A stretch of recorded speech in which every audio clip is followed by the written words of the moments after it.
Okay, so this is the first video for the week 3 modelling exercises.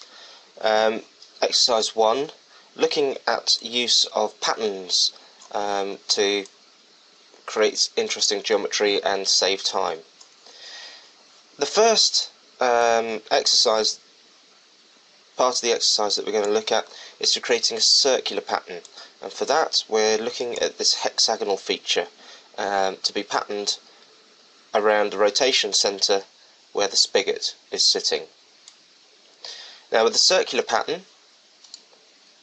so if we go to the Features tab, click on the little arrow and choose Circular Pattern, the blue box highlighted is the current box which will be added to. So the first thing we're looking for is the feature which we're wanting to pattern. If we're not wanting to pattern a whole feature, then we can select faces to feature or bodies from a particular feature that we wish to pattern.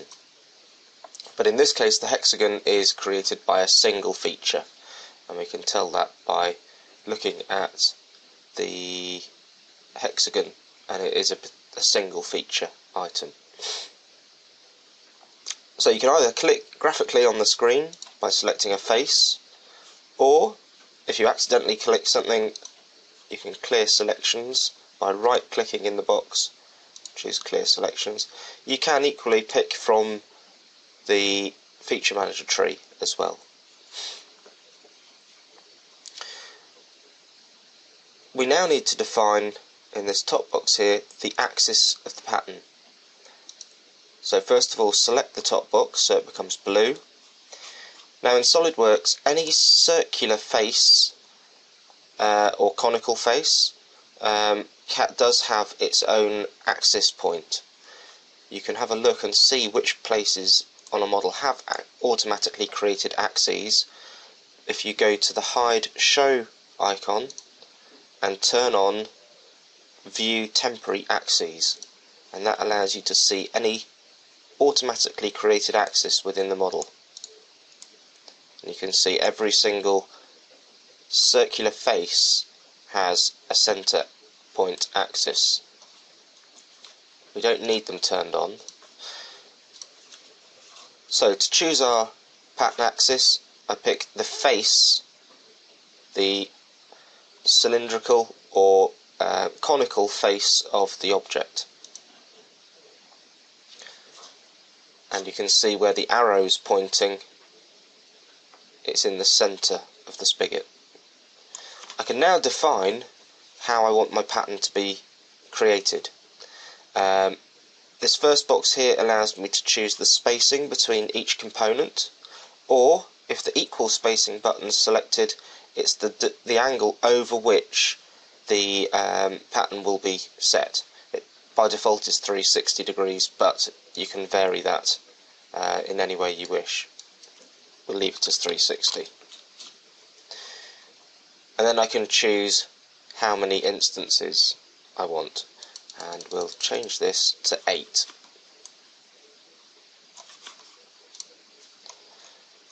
Okay, that completes the first set of parameters, and to accept it we can click the tick, either here or here, or right click and click OK. And we have our first pattern created. The second pattern, start part, is on the opposite side of the object, and we're going to be looking at this T-slot groove. But first of all, if you notice, the T-slot groove stops short of the open face here. So it's worth investigating to see how that has been achieved.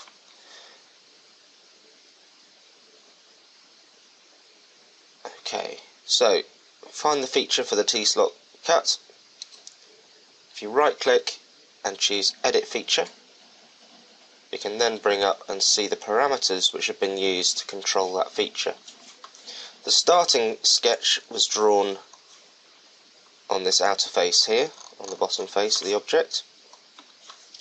The end condition is offset from surface, and the surface selected is this pink surface here,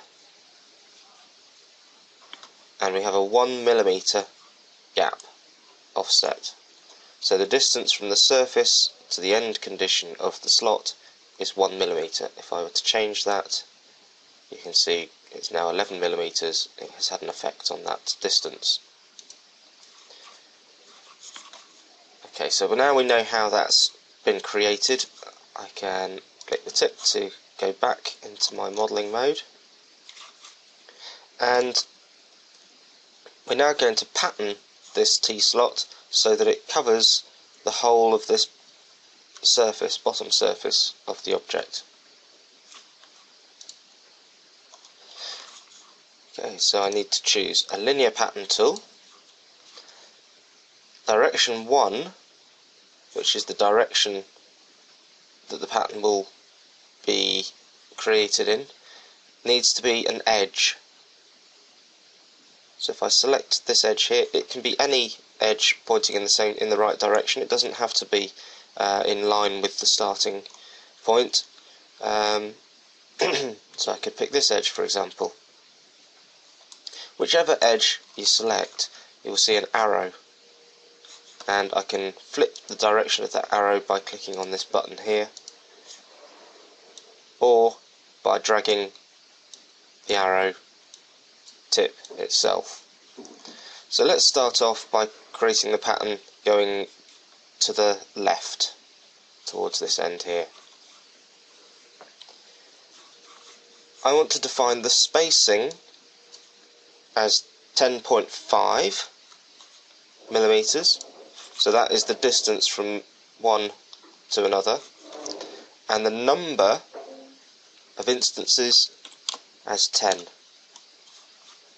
I can see a preview of what that's going to create for me. Notice the preview doesn't calculate the end effect at this stage. If I want to drive the pattern in the opposite direction too, then I can't tell it to do both directions on direction 1, but I can choose a direction 2. Let's choose that line this time, and create the same parameters. So 10.5, 10 off, and that should have the settings which I am happy with. If the preview looks okay, click the tick and watch it calculate the pattern. And as you can see, it has altered the end condition of each of these slot features, the pattern slot features, to have the same end condition as the first, which was offset from surface, leaving a 1mm wall clearance at the end of every slot. And it will be adaptive, so if this face here was to be modified in the future, the slots would all adapt to suit.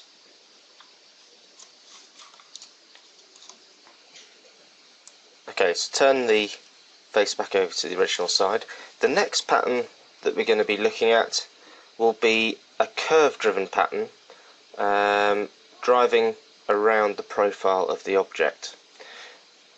Now, if we look at the feature manager tree, there is a sketch here that's currently hidden, called curve-driven pattern sketch. So let's just make it visible by right-clicking and clicking the show button to turn it on. As you can see, it's been created by an offset command from the outer edge. So again, if the outer edge were to be modified, the shape of this sketch also will modify to suit. So come on and we select curve driven pattern for this part of the exercise. So in the direction of the pattern we want to choose this curve. We can flip the line. Now it's saying it's just picked the line in this instance, which isn't what we want. We want the whole sketch to be selected. So just pick in the box and choose the whole sketch, and it highlights the whole thing from the feature manager. Features we want to pattern, we'll pick this slot feature. We're going to have 15 instances equally spaced around the curve.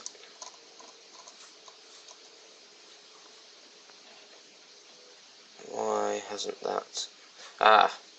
Okay, now the reason that hasn't built is because the direction arrow is the wrong way. So I'll just flip my direction arrow, and now I can see a preview of my 15 instances along the path, and they are equally spaced along there.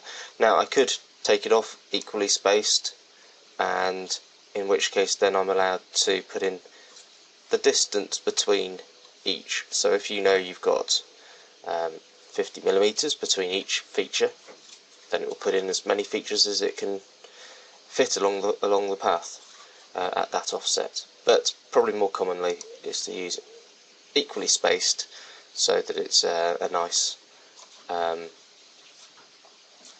symmetrical pattern. There are two further options where we can have an alignment change, which could be either tangent to the curve or aligned to the seed. If we change between those, aligned to seed is where the alignment of the feature remains unchanged. Tangent to curve, the patterned feature will rotate so that the alignment to the sketch remains constant as we go through. So you can make your decision as to which one of those you want to accept, and click OK to finish. Right, for the next step then, we will be looking at the next down the list, which is a sketch driven pattern. Now, sketches are, for driving a pattern, are points, and there's a sketch here called sketch driven pattern, which are these 5 points which sit at the centre of each of the corner radii here. And I'm going to create a pattern of the spigot feature here, so that there is one spigot appearing on each of these points. Okay, so which is sketch driven pattern. My sketch was already selected, so it's automatically gone into the top layer. If it wasn't, then I could pick the sketch itself. I think in this case it's a bit difficult to pick the sketch on the graphics area, so you may find you have to pick it from the feature tree. Features to pattern, I'm just going to graphically pick the spigot, but alternatively I could also pick spigot from the feature tree there, just like that, and the preview is showing me what I would expect to see. You can select different ways of centering your feature. It could be a selected corner point, for example, or by default it's the centroid, i.e. the sort of centre of mass of the component. In this case that makes more sense to have it as the centroid, which is the central part of that circle. Click the tick to finish the job.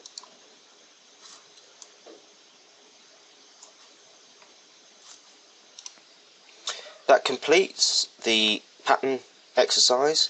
The next exercise, exercise 2, includes the pattern tool and many of the other feature tools that we've been introduced to in the last couple of weeks.